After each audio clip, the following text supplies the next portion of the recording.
नमस्कार. आज मी बनवले होते उपवासाचे थालीपीठ. अगदी कमी साहित्यामध्ये हे थालीपीठ बनवून तयार होतात. तर त्यासाठी काय काय साहित्य लागतं ना ते आपण सर्वात पहिलं बघून घेऊया. त्यासाठी इथं मी सगळ्यात पहिलं 4 ते 5 उकडलेले बटाटे घेतलेत, हिरवी मिरची आणि जिऱ्याचा ठेचा, पाव वाटी साबुदाणा पीठ, 1 वाटी भगरीचं पीठ, जाडसर वाटून घेतलेले शेंगदाणे आणि चवीपुरतं मीठ. तर चला रेसिपीला सुरुवात करूया. तर सगळ्यात आधी मी इथं बटाटे हाताने मॅश करून घेतलेले आहेत.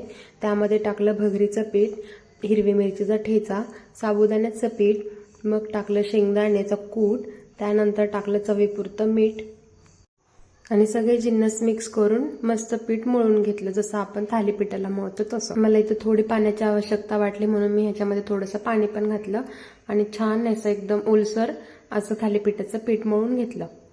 त्यानंतर व्हिडिओत दाखवल्याप्रमाणे एका पोळपाटावरती ओला रुमाल घेऊन त्यावरती पिठाचा गोळा घेतला आणि त्यावरती थालीपीठ मस्तपैकी थापून घेतलं. छान असं तव्यावरती थालीपीठ टाकून मीडियम फ्लेमवरती मस्तपैकी खरपूस भाजून घेतलं. हे थालीपीठ तुम्ही दह्याबरोबर किंवा शेंगदाण्याच्या आमटी बरोबर सर्व करू शकता.